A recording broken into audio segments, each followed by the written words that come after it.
We maintain that Russian white nationalism, connected to the Russian Orthodox Church and senior policymakers within Russian President Vladimir Putin's orbit, are fueling religious and racial tension. Third, the Russian Federation armed forces are combat ineffective and have moved to defensive operations in the Vuhledar, Marinka, and Avdiivka operational areas. Fourth, we maintain that the Ukrainian defense of Bakhmut has reached its final phase. Fifth, we continue to assess that short of using chemical, biological, radiological, or nuclear, also known as CBRN, weapons, the Russian military will continue doing everything possible to capture Bakhmut, regardless of the cost. Sixth, Russian forces are experiencing a theater-wide shortage of non-precision artillery munitions, particularly anti-tank guided missiles or ATGMs, which is being made worse by offensive operations in Bakhmut. Seventh, the risk of a nuclear accident due to the de-energization of Ukraine's electrical grid remains as long as the Russian Ministry of Defense, or MOD, targets Ukraine's power industry. And finally, we maintain that the Kremlin is actively interfering with the governments of Moldova and Georgia to derail the European Union membership accession process and destabilize their current governments.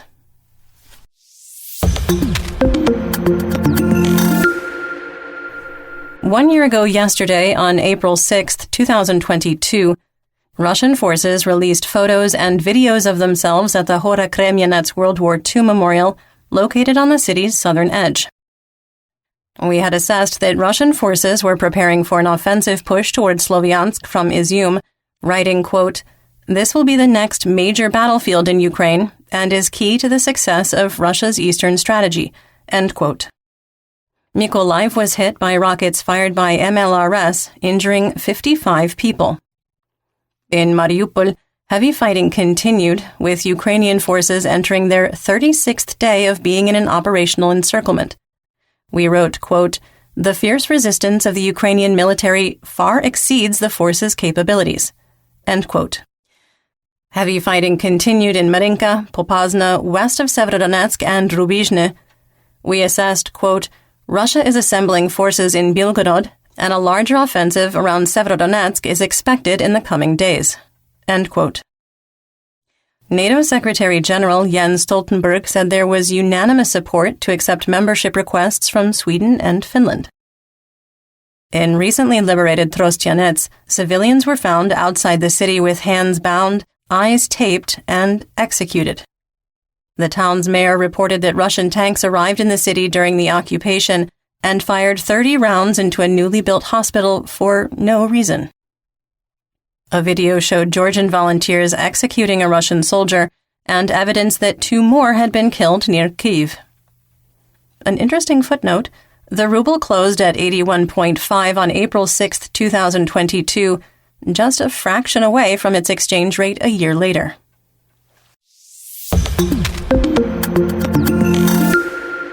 Let's get some regional updates, starting with Kharkiv.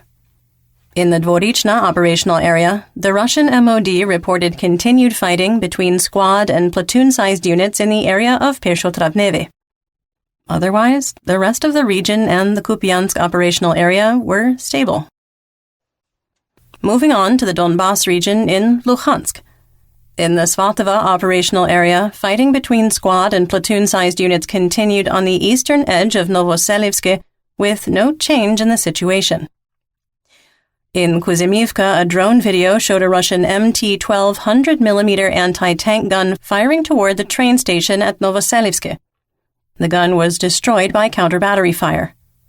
Based on this intelligence and the direction of the fire, we made a small adjustment to the map, moving the line of conflict to the east of the train station. The Russian MOD also reported fighting among squad-sized and platoon-sized units in the area of Andriivka for the second day in a row. There aren't any second source reports, pictures, or videos, so we can't confirm the report's veracity. In the Kremina operational area, the General Staff of the Armed Forces of Ukraine, or GSAFU, reported another failed attempt by Russian troops to advance in the direction of Nevsky. Fighting continued in the forests and tree lines south of Kremina with no significant changes reported.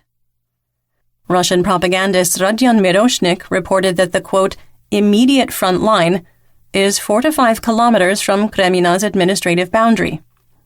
If true, it would imply that the advanced Russian lines toward Torske, Terny, and Yampolivka have been pushed back. We didn't update the map, but current intelligence indicates that the most advanced Russian positions are 13 kilometers west of Kremina. That's not a pedantic difference. The GSAFU reported fighting in the Serebryansky woods. In the Lysychansk operational area, Russian forces renewed their attacks on Bilohorivka, the one in Luhansk, suffered losses and fell back to their defensive positions.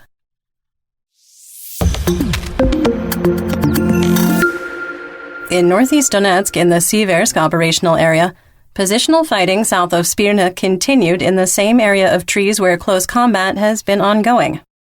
There was no change in the situation.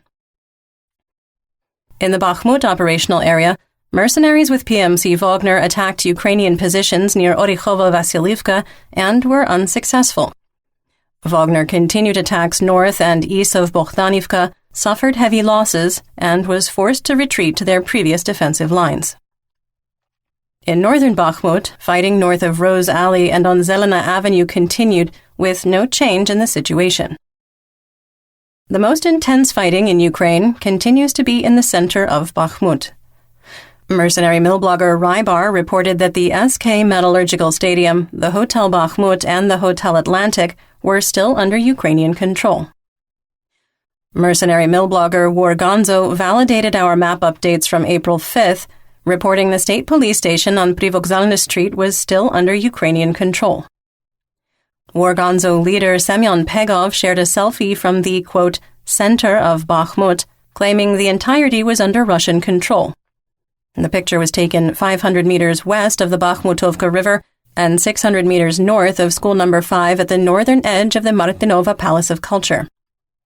The area is 1 block from the bombed-out Bakhmut tax office and away from the area of the most intense fighting. Ukrainian volunteer Ole Petrenko claimed that PMC Wagner had taken control of the Church of All Saints west of the SK Metallurgical Stadium, implying that Ukrainian forces are encircled. Russian sources have not claimed to have encircled or captured the stadium, while Ukrainian sources state the situation is critical. We did not adjust the map and are awaiting additional confirmation. A video circulating on Ukrainian social media reportedly shows 2 Russian VDV soldiers surrendering in Bakhmut. This is the first visual confirmation of VDV fighting in the city. Russian state media released a Chechen-grade fake combat video with PMC Wagner. In the video clip, one Wagner mercenary reloads his weapon while no one else maintains cover fire, and he never leaves his exposed position. Another Wagnerite struggles to figure out how to reload his weapon. Russian state media cuts away to a short clip of a possible dead Ukrainian soldier who has already been stripped of his boots. A Ukrainian video showed the impact of night shelling on the city, with the central district on fire. As with most of the photos and videos we reference here on the podcast, we do link to them in our full situation report on Patreon. There were conflicting reports on the situation in the southern and southwestern regions of Bakhmut. Fighting on Korsunskoho Street was described as positional. While some reports stated there was heavy fighting near Avangard Stadium, others reported the operational tempo had decreased. It has been 62 days since PMC Wagner leader Yevgeny Prigozhin begged Ukrainian President Volodymyr Zelensky not to retreat from Bakhmut and to fight until the last, which we had assessed would age like room temperature milk. In a recent update from his marketing channel, the Concord Group, Prigozhin said, quote, I must clearly say that the enemy, he means Ukraine, is not leaving. They have organized defenses inside the city, first by rail, then in the area of multi-story buildings in the city's western quarter. End quote. The mercenary leader added that issues of command and control, securing the northern and southern flanks, and ammunition shortages must be addressed. PMC Wagner and Russian VDV forces continued attacks on Ivanivske, which remained unsuccessful. Ukrainian Deputy Minister of Defense Hanna Maliar explained what Ukrainian officials mean when they report that the situation is under control in Bakhmut, saying, quote, "I will open the curtain a little. What is behind the words 'fighting continues in Bakhmut' and how operational decisions are made. Combat actions are accompanied by the serious analytical work of many people. Decisions are made based on a comprehensive analysis and calculations of the likely development of the situation. The operational situation on the spot is monitored and reported to headquarters 24/7. Staffs continuously analyze the actions of the enemy," she means Russia, "and the dynamics of changes in the situation according to many criteria. Guided by the received data, the headquarters predict probable threats and actions of the enemy. Operational information and the analysis made are continuously reported to the command of the Operational and Strategic Grouping of Troops, Khortytsia, in the area of responsibility of which the Bakhmut direction is now located. Based on the analysis of changes in the situation, forecasts of the enemy's actions, and assessment of our capabilities, the command makes operational decisions and formulates tasks for units. That is why when you hear the words, 'situation under control' in the summaries, it is." End quote. Some assessment here. That is a lot of words to explain that situation under control equates to making a plan based on what we know, executing it, and it worked. You're listening to the Malcontent News Russia-Ukraine War Podcast. Our team of journalists, researchers, and analysts is funded by readers, listeners, and viewers just like you. To support independent journalism, please consider becoming a patron.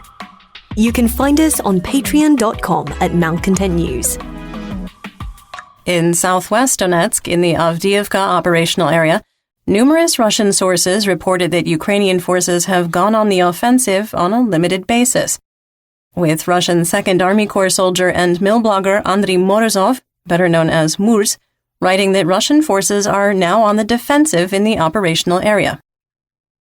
Local officials in the so-called Donetsk People's Republic, or DNR, claimed that Ukrainian forces did not advance, quote, 1 meter, while our favorite FSB colonel, convicted war criminal, Kremlin pariah, and failed Mobik Igor Strelkov-Girkin reported that the truth lay between Ukrainian and DNR claims, and that Ukrainian forces are making marginal gains.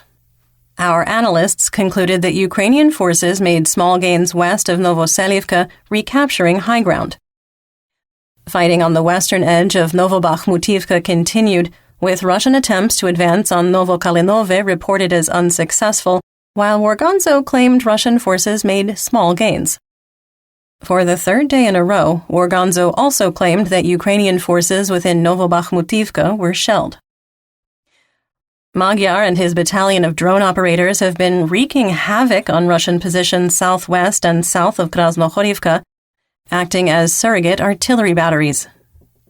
A video showed a drone not just striking a Russian position, but being guided to fly right through the window of the building they were occupying.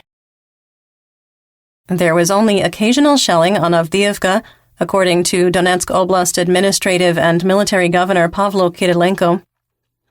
Russian forces only made limited attacks, with Ukrainian forces reportedly attacking Russian positions near Opitne and north of Spartak. South of Avdiivka, the 1st Army Corps reportedly lost control of the two complexes of trenches 1,000 meters north of Vodyana. This is the same area where DNR and Russian Mobiks have suffered repeated catastrophic losses of personnel and armor since late January. The Russian MOD reported a Ukrainian counterattack, adding that it was unsuccessful, which counters our intelligence from Russian and Ukrainian sources. The Ukrainian counterattack and artillery support forces the withdrawal. We pulled the line of conflict back to the edge of Vodyana last month on our war map because in our assessment, Russian forces never had firm control of these trenches. Attempts by Russian troops to advance in the direction of Sieverne were unsuccessful, as were Russian forces' continued efforts to advance from the eastern edge of Pervomayske. In Russian-occupied Donetsk, rockets fired by HIMARS targeted a Russian military logistics node at 26 Siechkina Street in the industrial area of the Kalininsky district. Photos initially shared on social media, which were later removed, showed the main building targeted was heavily damaged, with the body of at least one Russian soldier in a dingy bivouac and a pile of non-weapons military gear. Russian state media videos were careful not to show the main target of the attack. Local officials claim 7 civilians were killed and 9 wounded. Carefully curated videos showed up to 4 civilians killed and 1 wounded. We have repeatedly documented the 1st Army Corps storing military hardware and placing ammunition depots and fire bases in civilian areas. The killed civilians were outside during the attack, by the street near an adjacent building, and were killed by flying shrapnel and debris. In the Marinka operational area, fighting continued in the rubble of Marinka with no change in the situation. New pictures taken by drones show that the last remaining ruins in the city are being pulverized to dust. Russian propagandist Alexander Sladkov provided the frankest Russian assessment of the situation in Marinka to date. It also confirmed our prior analysis that Russian forces are not suffering from an ammunition shortage per se, but have been incapable of shifting tactics as unsustainable consumption of non-precision munitions caught up with supply. Discussing the effort to capture a Ukrainian position, Sladkov said, quote, "We spent 1,480 shells and 6 loitering munitions," he means drones. "We stormed the fur farm and gave it back, because our counter-battery combat is not yet at such a level as to ensure the retention of the positions taken with the help of our artillery. That is, the artillery, from Ukraine, hits us and drives us out of the positions we occupied. Therefore, we cannot take Marinka. We advance head-on there as fast as we can. We are moving forward. We are already in the high-rise quarter, an area east of Druzhby Avenue, but we cannot cover it completely, because we are capturing strongholds, but we cannot hold them." End quote. In Oleksandrivka, east of Marinka and on the Minsk II border, PMC Wagner-aligned war correspondent Mariana Batkovna reported that most of the settlement had been destroyed, and there was no water or electricity, and communication was intermittent. The road she took to get to the village from the Petrovsky district of Donetsk is, in her words, quote, "completely broken." She interviewed a 58-year-old retired miner who now cares for his grandchildren while living on the front lines. He told her, quote, "Here are the parents, grandparents at the cemetery. The war is not a war. They shoot every day back and forth. They have been taking this Marinka for a year now. We are waiting for victory but don't know when it will be." End quote. Don Nasa shuttered the construction of the Donetsk subway, and it may be permanently suspended due to budget constraints and because, quote, "transport problems are a bit different." End quote.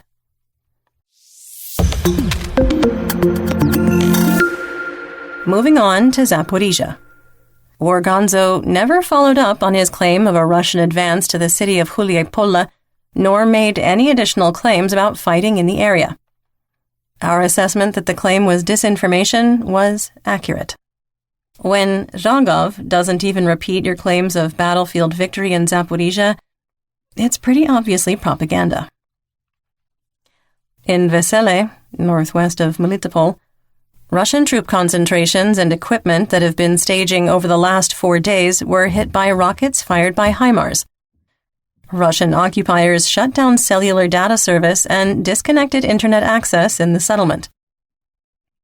Video surveillance captured members of Wagner PMC robbing a woman under occupation in Kirilivka, south of Melitopol on the Black Sea coast. Military police refused to take action after she filed a criminal complaint. Another update about Maxim Zubariev, who was severely injured by a car bomb. Reportedly, he had lost one or both legs and an arm in the blast. His prognosis remains grim. There was no update on the status of the Zaporizhia nuclear power plant or additional readout on Grossi's visit with Russian officials in Kaliningrad, as he continues to try and create a safety plan.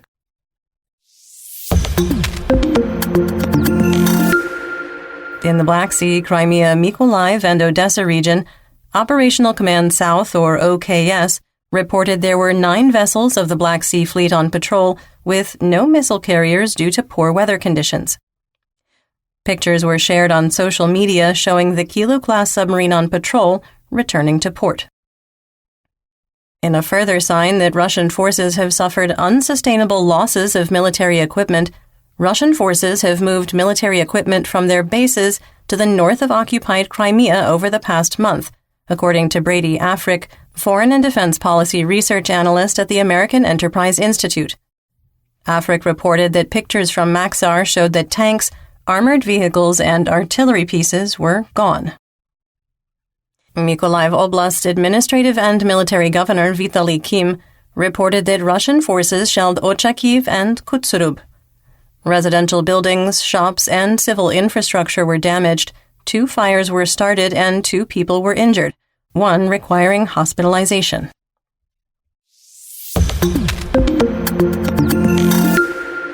In western and central Ukraine, in Kherson, Russian and Ukrainian forces traded artillery and rocket fire across the Dnipro River. Russian forces executed 46 fire missions on Free Ukraine, using 258 artillery rounds, mortars, rockets fired by multiple launch rocket systems or MLRS, indirect tank fire, drone-delivered IEDs, and Fab 500 SE GLONASS-guided glide bombs. The village of Zmyivka in the Bereslav Rayon was attacked by drones, with an IED wounding 7 civilians, according to Kherson Oblast Administrative and Military Governor Oleksandr Prokudin. Director of Communications for OKS, Captain Natalia Khumenyuk, said that Ukrainian military activity pushed back Russian forces from the Kinburn Spit, saying, quote, "We are working quite successfully, as there is already some information about it. But it is too early to tell about our successes, so the work continues, and we will report a little later. In general, I can note that we significantly pushed the enemy back on the Kinburn Spit. Although once every 2 days the enemy dares to pull out an artillery system to indicate its presence on the western part of the Kinburn Spit and fire at the Dnipro River estuary, hinting at the control of sea transport routes. However, the permanent presence of the enemy is not observed there." End quote.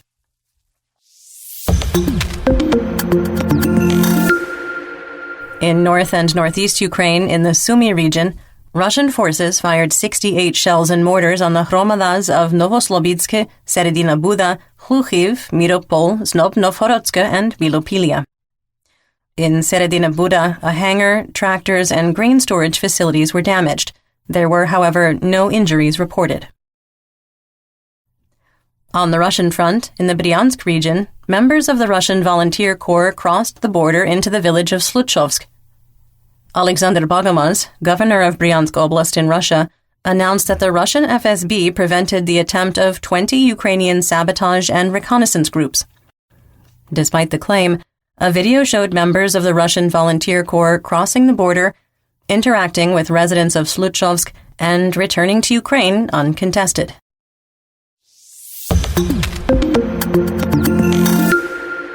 Let's talk about developments theater-wide and outside Ukraine. If you're wondering why the operational area sections of the reports are getting smaller, it's because there are fewer attacks daily. The GSAFU reported fewer than 45 clashes theater-wide, half of them in Bakhmut. The Committee on National Security, Defense, and Intelligence supports dismissing personnel from military service during martial law if their close relative died or went missing. Release from military service would be granted to anyone who loses a husband, wife, son, daughter, father, mother, grandfather, grandmother, or biological sibling.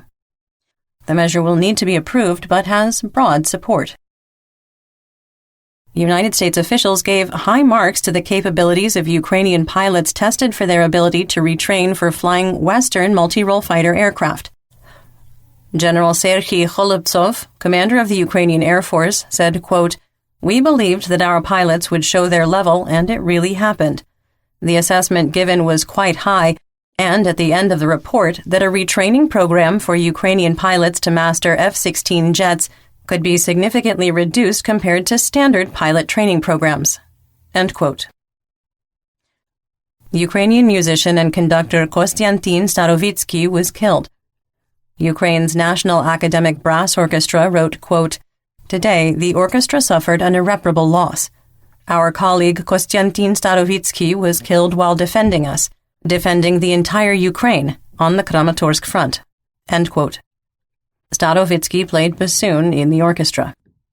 The National Philharmonic of Ukraine also wrote about Starovitsky's death, quote, "A musician, conductor, father, and son was killed in the war.